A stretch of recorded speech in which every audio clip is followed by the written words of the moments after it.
यूनानी भूगोलवेत्ताओं के द्वारा दिए गए योगदान की कड़ी में आज हम इरेटस्नीज से शुरुआत करेंगे। इरेटस्नीज चूँकि उन्होंने बहुत योगदान दिया था भूगोल में और भूगोल को क्रमबद्धता देने में भी उनका बहुत बड़ा योगदान था। यही कारण है कि बहुत सारे विद्वान ये मानते हैं कि इरेटस्नीज को भूगोल का पिता कहा जाना चाहिए। इन्हें वैज्ञानिक भूगोलवेत्ता का प्रणेता भी स्वीकारा गया है। ये वो विद्वान हैं जिन्होंने ज्योग्राफी शब्द दिया था। सो ही कॉइन्ड द टर्म ज्योग्राफी, और जिसका अर्थ है पृथ्वी का अध्ययन।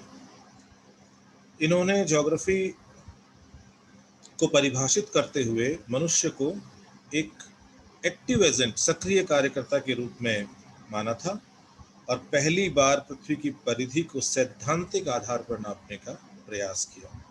और इस प्रयास के लिए ये काफ़ी जाने जाते हैं। मिस्र के शासक ने इन्हें सिकंदरिया के पुस्तकालय का अध्यक्ष भी नियुक्त किया था। आपको पता होगा ये वही सिकंदरिया है जिस नगर की स्थापना अलेक्जेंडर द ग्रेट, सिकंदर महान ने की थी। यहाँ पे एक बहुत बड़ा पुस्तकालय स्थापित किया गया था और ये उस पुस्तकालय के अध्यक्ष बने थे। इरेटस्नीज ने भूगोल विषय को क्रमबद्ध रूप में प्रस्तुत करने का प्रयास किया था और ये एक बहुत बड़ा कारण है जिसके कारण हम इरेटस्नीज को भूगोल के पिता के रूप में स्वीकार करते हैं। इन्होंने विश्व मानचित्र को वैज्ञानिक आधार पर बनाने का प्रयास भी किया था और नोमोन की सहायता से आकाशीय पिंडों के अवलोकनों के साथ साथ अक्षांश और देशांतरों का निर्धारण करने का भी प्रयास किया था। हालांकि इस प्रयास को जो गति मिली थी वो टॉलमी के काम से मिली थी, लेकिन एक अच्छी शुरुआत हम यहाँ से देख सकते हैं। पृथ्वी की आकृति को गोलाकार मानते हुए इसे ब्रह्मांड के मध्य में माना था। ये भूकेंद्रीय संकल्पना ही यूनान में प्रचलित रही थी। इरेटस्नीज ने माना कि खगोलीय पिंड पृथ्वी के चारों ओर चक्कर लगाते हैं और 24 घंटे में अपना चक्कर पूरा करते हैं। ये जो 24 घंटे में अपना चक्कर पूरा करते हैं, ये बात पहली बार इरेटस्नीज ने ही की थी और सूर्य और चंद्रमा की अपनी स्वतंत्र गतियां भी इन्होंने बताई थी। अब देखिए, इरेटस्नीज की जब हम बात करते हैं तो निश्चित रूप से हम बहुत डिटेल में देखते हैं कि किस तरह से उन्होंने पृथ्वी की परिधि को मापने की कोशिश की थी। हमने थेल्स की प्रमेय भी की थी ना, तो वो थेल्स की प्रमेय इन्होंने इस्तेमाल की थी, यूज की थी और उसके आधार पे पृथ्वी की परिधि बहुत ही वैज्ञानिक ढंग से मापने का प्रयास किया। और ये पहला प्रयास था जब पृथ्वी की जो परिधि इन्होंने बताई वो पृथ्वी की वास्तविक परिधि के बहुत करीब थी।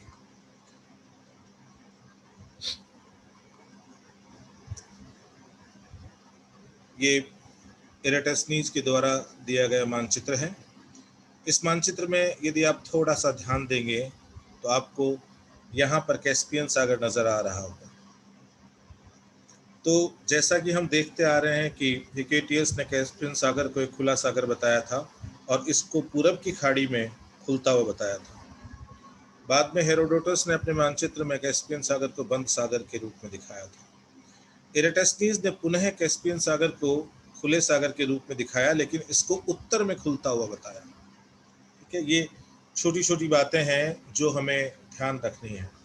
फिर इस मानचित्र में आपको एक और नया डेवलपमेंट देखने को मिल रहा होगा। यहाँ देखिए, इंडस रिवर दिखाई हुई है, सिंधु नदी। तो जो पहले सिंधु नदी का बहाव बताया गया था, पहले के मानचित्रों में आपने देखा होगा, वो पूर्वोत्तर दिखाया हुआ था, फ्रॉम वेस्ट टू ईस्ट। यहाँ पहली बार इस मानचित्र के अंदर इसे नॉर्थ टू साउथ दिखाया है, जो इसके वास्तविक प्रवाह से काफ़ी मिलता जुलता है। और पहली बार इस मानचित्र के ऊपर आप देखिए, आपको गंगेज लिखा हुआ मिल रहा है, अर्थात गंगा जो है वो पहली बार मानचित्र पे आई थी। तो इस तरह से कुछ नए डेवलपमेंट थे। अफ्रीका को इन्होंने देखो ये त्रिभुज के आकार में दिखाया था, क्योंकि यही क्षेत्र था जिसके बारे में थोड़ी बहुत जानकारी थी।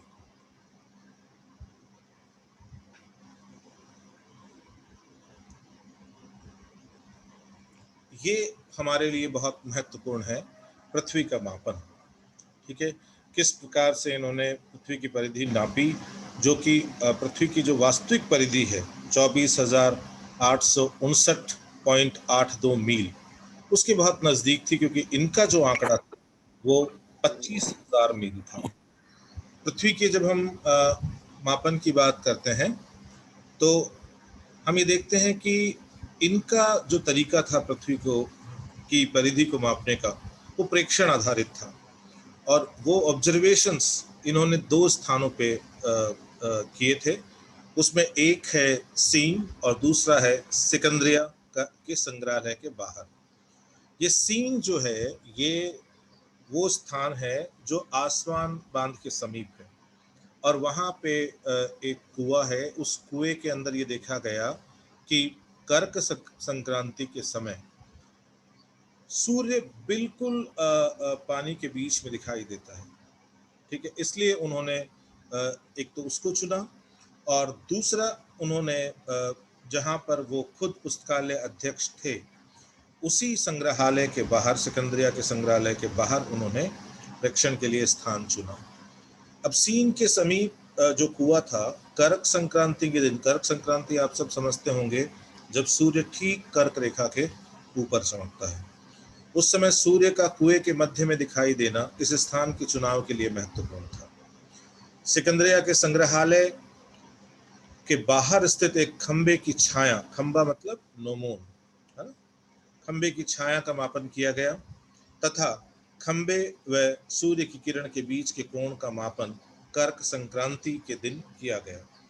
कर्क संक्रांति को क्यों चुना, उसको थोड़ा सा आप थोड़ा सा उस पर मनन करिएगा, क्योंकि यदि वो ये मान रहे हैं, अपना प्रयोग वो कर्क संक्रांति के दिन कर रहे हैं, तो ये मान के चलिएगा कि वो जो सूर्य की किरण जो कुएं में गिर रही है, यदि आप उसको नीचे की ओर बढ़ने की कल्पना करते हैं तो वो सीधी जाके भूकेंद्र में पहुंचेगी। आप पृथ्वी की सतह पर कहीं भी खड़े होते हैं तो निश्चित रूप से आपके ठीक नीचे की जो लाइन है वो पृथ्वी की त्रिज्या के सहारे भूकेंद्र को जाती है। ठीक है, तो वो यदि ठीक सूरज आपके ऊपर होगा, तभी हम ये कल्पना कर पाएंगे कि सूरज की वो किरण सीधी भूकेंद्र तक पहुंच रही है। ठीक है, आपको मैं इसके लिए डायग्राम दिखाता हूं। ये देखिए, ये सीन का ये कुआं है। ठीक है, यहाँ पर यदि सूरज ठीक ऊपर चमकता है तो इससे जाने वाली किरण सीधी भूकेंद्र तक पहुंचेगी। ठीक है ना, क्योंकि किरण यहाँ पर बिल्कुल भी तिरछी नहीं है, ठीक परपेंडिकुलर है सूरज उस कुएं के ऊपर। एराटोस्थिनीज ने परिधि की मापन के लिए थेल्स की प्रमेय का प्रयोग किया। थेल्स ने जो थियरम्स दी थी, दो थियरम्स, उसमें से जो दूसरी थियरम थी जिसकी चर्चा हमने की थी, उसका प्रयोग किया, और एराटोस्थिनीज ने सिकंदरिया के संग्रहालय के बाहर लंबवत खड़े खंबे व सूर्य की किरणों के मध्य बने कोण के आधार पर सीन तथा सिकंदरिया के बीच की कोणीय दूरी का परिकलन किया। और अभी हम देखेंगे कि वो कोणीय दूरी उन्होंने निकाली कैसे, और इसे पृथ्वी की कुल परिधि का 1/50वां भाग आकलित किया। और ये उन्होंने अंदाजे से नहीं किया था, ये उन्होंने बकायदा वो कोण माप कर किया था, क्योंकि पूरी यदि आप पृथ्वी की पूरी परिधि लेते हैं तो हम उसकी कोणीय दूरी लें तो वो 360 होगी। ठीक है, अब आप 360 के अंदर जब भाग देंगे 50 का तो वो 7 पॉइंट समथिंग आता है। वही कोण उन्होंने मापा था, और यही कारण था कि उन्होंने ये कहा कि सीन और सिकंदरिया के जो बीच की दूरी है वो पूरी पृथ्वी की परिधि का 1/50वां भाग है। विश्ववासियों के अनुसार सिकंदरिया तथा सीन के बीच की दूरी 500 मील थी। ये दूरी जो है ये जो बहुत सारे व्यापारी और जो यात्री थे उनके अनुभवों के आधार पर, उनसे ली गई सूचना के आधार पर तय की गई थी, जिसे एराटोस्थिनीज ने अपना लिया। और उन्होंने क्या किया, पृथ्वी की परिधि मापन के लिए इस 500 मील की दूरी को, क्योंकि उन्होंने कहा कि ये हिस्सा जो है ये लगभग 50वां भाग है पूरी पृथ्वी की परिधि का, तो ये 1/50वां भाग हो गया। यदि आप इस दूरी को 50 से गुणा कर देते हो तो पृथ्वी की परिधि आपको प्राप्त हो जाएगी। तो इन्होंने क्या किया, उस 500 मील को जब 50 से गुणा किया तो 25,000 मील आया और इन्होंने इसे पृथ्वी की परिधि माना। और यह दूरी आश्चर्यजनक रूप से पृथ्वी की जो वास्तविक परिधि है उसके बहुत करीब थी, और वो वास्तविक परिधि है 24,859.82 मील। इसमें जो थोड़ा बहुत अंतर आ रहा है, 140.18 मील का जो अंतर आ रहा है, उसके पीछे बहुत सारे कारण हम यहाँ देख सकते हैं। 3 प्रमुख कारण हैं। हो सकता है कि शायद ये तीनों बातें बिल्कुल सही होती तो इरेटस्तीज जो दूरी मापन कर रहे थे वो एग्जैक्ट 24,860 ही आती। इरेटस्तीज ने सीन और सिकंदरिया को ठीक उत्तर दक्षिण माना, एकदम से उत्तर दक्षिण माना, लेकिन वास्तविकता ये है कि सिकंदरिया सीन से 3 डिग्री पश्चिम में है ना, 3 डिग्री पश्चिम में है। तो ये थोड़ा सा उसमें तिरछापन आता है, ठीक है, जो उस समय उनको ज्ञात नहीं था।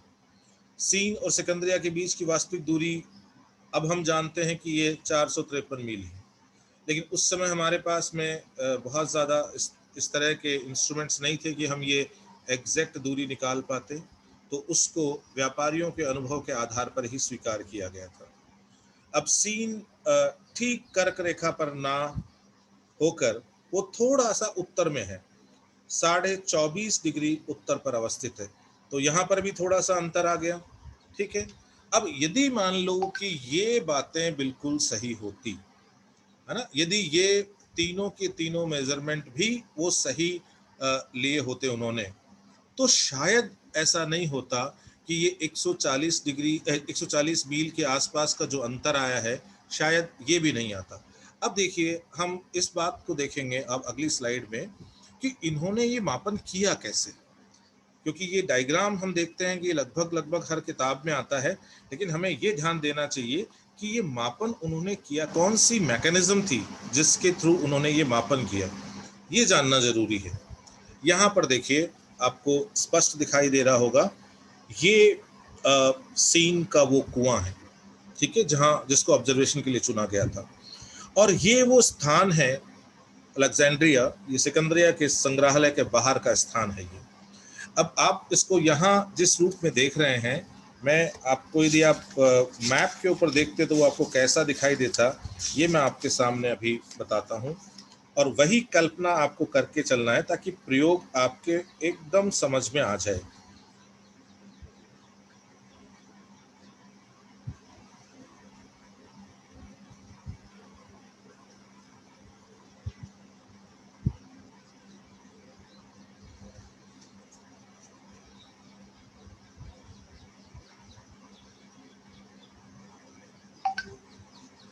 ये देखिए, यदि आप मानचित्र के ऊपर देखते हो तो ये नीचे वाला जो हिस्सा है ये अफ्रीका का हिस्सा है, और ये ऊपर वाला यूरोप का हिस्सा है। ये अफ्रीका का जो तट है, जो भूमध्य सागर की तरफ लग रहा है, यहाँ पर अलेक्जेंड्रिया है, और इसके नीचे ये नील नदी की घाटी में आसवान बांध है, वहां पर ये सीन है। तो वास्तव में ये इस तरह से है, ठीक है। तो आपको ये ध्यान रखना है कि इस स्थिति में ये दोनों जो पॉइंट है, ये दोनों पॉइंट, ये ग्लोब में किस स्थिति में है, ये शायद आपको अब समझ में आ गया होगा, ठीक है।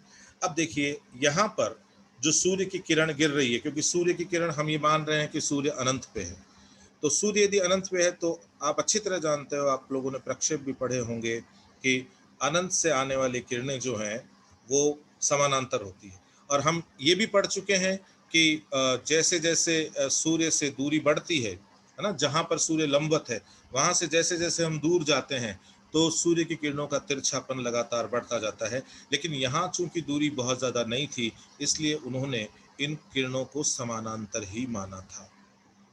ये बात समझ में आ गई, उन्होंने सूर्य से आने वाली किरणों को समानांतर माना था, ठीक है।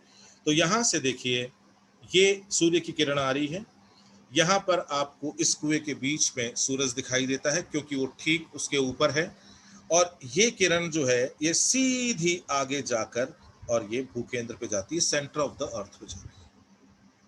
ठीक है, इसके समानांतर ये दूसरी किरण है ना, और ये दूसरी किरण यहाँ पे गिरती है। ठीक है, जब ये यहाँ पे गिरती है तो यहाँ देखिए, यहाँ एक इंस्ट्रूमेंट दिखाया हुआ है नोमोन, ये दिखाई दे रहा है, ये जो यहाँ तक ये दिखाई दे रहा है ये नोमोन है।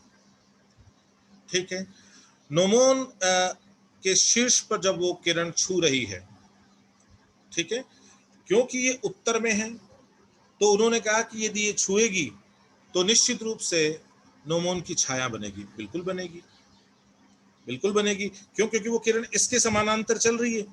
ठीक है, लेकिन वो स्थान उत्तर में है, उत्तर में है तो वो शेडो बनाएगा। और ये बातें तो यूनान वाले बहुत पहले ही देख चुके थे।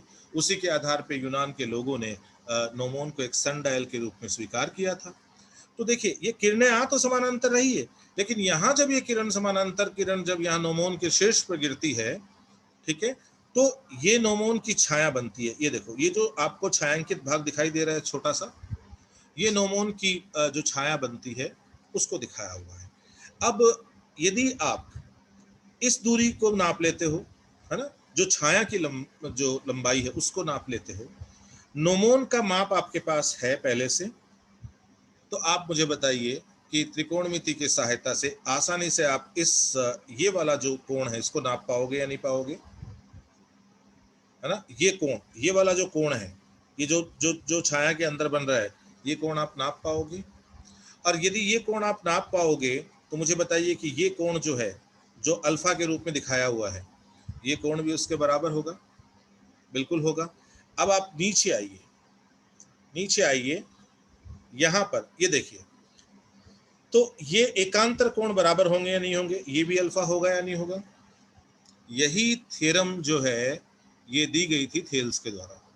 यदि आप इस लाइन को आगे बढ़ाते हो, आगे बढ़ाते हो, ये देखो, तो ये दो तिरछी लाइनें, ये दो समानांतर लाइनें हो गई ना, और उसके बीच में ये तिरछी लाइन हो गई ना, और ये तिरछी लाइन हो गई, तो ये दोनों एकांतर कोण बराबर होंगे कि नहीं होंगे?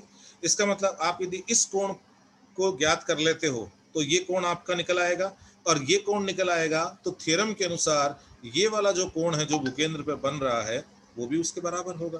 क्योंकि हमने जो थ्योरम देखी थी, यदि आपको ध्यान होगा, मैं दिखाता हूं आपको, तो हमने इसी थ्योरम को देखा था ना,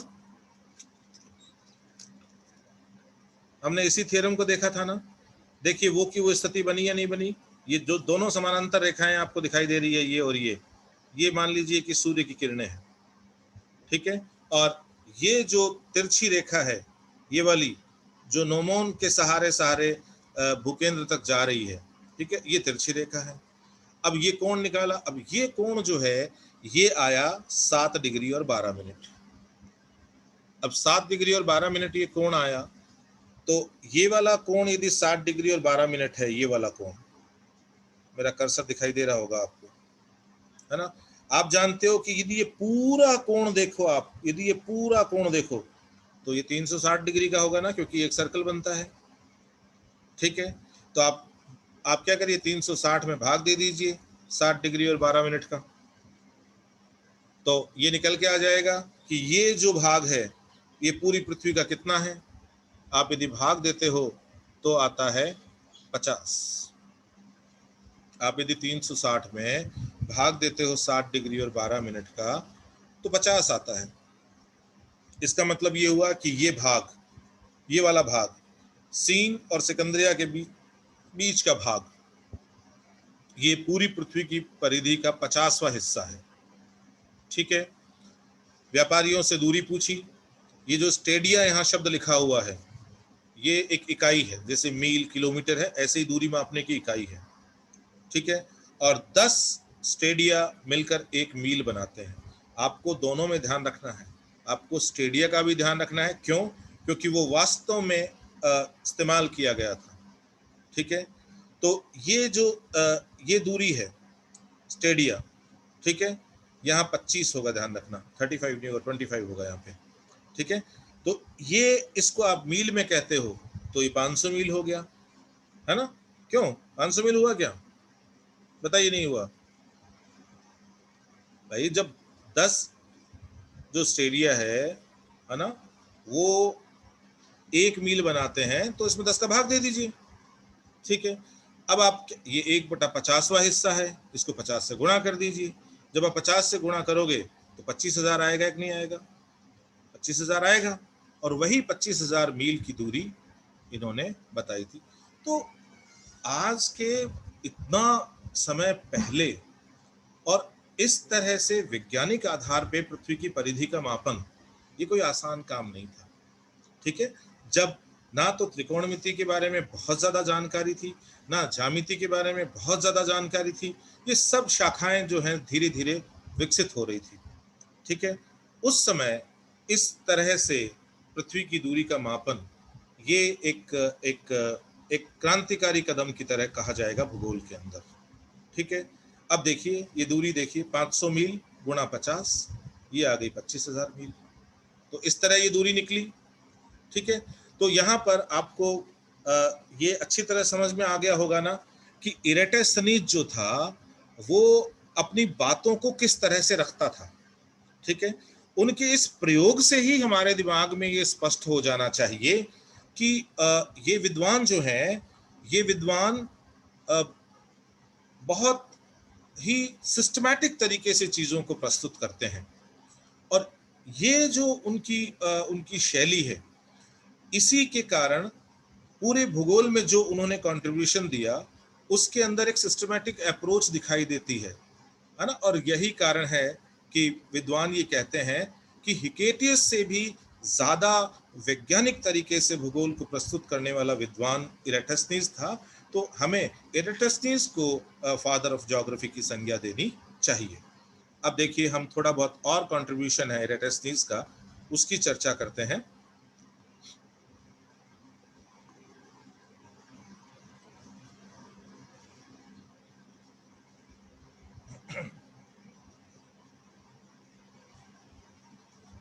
देखिए इन्होंने पृथ्वी से सूर्य की दूरी और चंद्रमा की दूरी के आकलन का प्रयास भी किया था, ठीक है।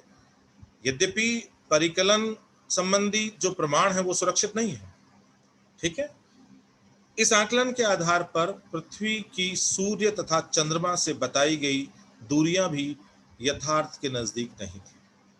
तो यही कारण है कि इस कंट्रीब्यूशन के लिए हम इरेटोस्थेनीज को ज्यादा याद नहीं करते हैं। जबकि जबकि सूर्य से पृथ्वी की वास्तविक दूरी 9.3 करोड़ मील है और नोमोन की सहायता से इरेटोस्थेनीज ने विभिन्न स्थानों के अक्षांश और देशांतरों को निश्चित करने का प्रयास किया था। ये बहुत बड़ा कंट्रीब्यूशन था क्योंकि यही आगे जाके टॉलमी के लिए प्रेरणा बना था। और बाद में धीरे धीरे जो वर्ल्ड मैप है वो धीरे धीरे धीरे जो कार्टोग्राफी के प्रिंसिपल्स हैं उन पर बनना शुरू हुआ था, ठीक है। तो ये तो उनका कंट्रीब्यूशन था मैथमेटिकल ज्योग्राफी में और पृथ्वी और अन्य आकाशीय पिंडों के बीच में संबंध बताने में, पृथ्वी की परिधि के मापन में। इसके अलावा उन्होंने प्रादेशिक भूगोल में भी योगदान दिया था। उन्होंने यूरोप के स्पेन तट एवं गाल प्रदेश, ये जो गाल प्रदेश है ना, ये फ्रांस के तटीय भाग के बारे में, ठीक है, उसका भौगोलिक वर्णन प्रस्तुत किया। और एशिया के बारे में सिकंदर महान के स्रोतों से प्राप्त सूचनाओं पर निर्भर था। सिकंदर महान के स्रोतों से यहाँ तात्पर्य ये है कि सिकंदर महान जब अपने विश्व यात्रा पे निकला था तो वो एशिया की तरफ भी आया था, सिंधु नदी के तटों के पास भी आया था। तो उनके साथ में बहुत सारे जो अन्य लोग आए थे, उसमें से कुछ लोगों ने यात्रा वृत्तांत प्रस्तुत किए थे, ठीक है। तो वहां से उन्होंने सूचनाएं ली थी। तोप्रोबोन है ना, ये श्रीलंका का पुराना नाम है, ठीक है। तोप्रोबोन से भी परिचित था, परंतु इसे कन्याकुमारी अंतरीप के दक्षिण में अवस्थित माना। ये दिखाता हूं मैं, देखिए, ये देखिए, ये तोप्रोबोन है ना। लोकेशन बहुत ज्यादा सही नहीं बता पाए थे ये तोप्रोबोन की, है ना, श्रीलंका की, लेकिन कम से कम सूचनाएं धीरे धीरे मानचित्र पर आने लगी थी। अपनी पुस्तक ज्योग्राफिया, ठीक है, ये ध्यान रखना है, बहुत सारे ऑब्जेक्टिव क्वेश्चन यहाँ से बनते हैं, ठीक है। और थियोरेटिकल क्वेश्चन, जब बड़ा क्वेश्चन आता है सिकंदर महान के बारे में, ये इरेटोस्थेनीज के बारे में, तो भी इनके कंट्रीब्यूशन इतने हैं कि एक कंट्रीब्यूटर के ऊपर पूरा का पूरा बड़ा क्वेश्चन बनता है। इरेटस्नीज ने एक्यूमेन अर्थात बसाव योग्य विश्व को 3 भागों में बांटा था। इससे पहले विद्वान जो है उनको 3 भागों में बांटकर प्रस्तुत कर चुके थे। आपने हेरोडोटस के काम को देखा होगा, उन्होंने भी यूरोप, एशिया और लीबिया में ज्ञात विश्व को बांटा था। और इरेटस्नीज ने विश्व को 5 जलवायु कटिबंधों में भी बांटा था। ये काम भी पहले हो चुका था, लेकिन यहाँ पर जो नया काम हुआ वो ये हुआ कि इन्होंने इसको सीमांकित करने की कोशिश की थी कि उष्ण कटिबंध है वो 24 डिग्री उत्तर से 24 डिग्री दक्षिण के मध्य, शीत कटिबंध 66 डिग्री से 90 डिग्री उत्तर और 66 डिग्री से 90 डिग्री दक्षिण के भागों में, ठीक है। और उष्ण तथा शीत कटिबंधों के बीच में दोनों गोलार्धों में 2 उपोष्ण कटिबंधों की स्थिति बताई, और वो निश्चित रूप से इनके बीच में है, तो वो 24 डिग्री से 66 डिग्री के बीच में ही होंगे, ठीक है। तो ये कंट्रीब्यूशन था सिकंदर महान का, बार बार सिकंदर महान नाम आ रहा है, इरेटस्नीज का।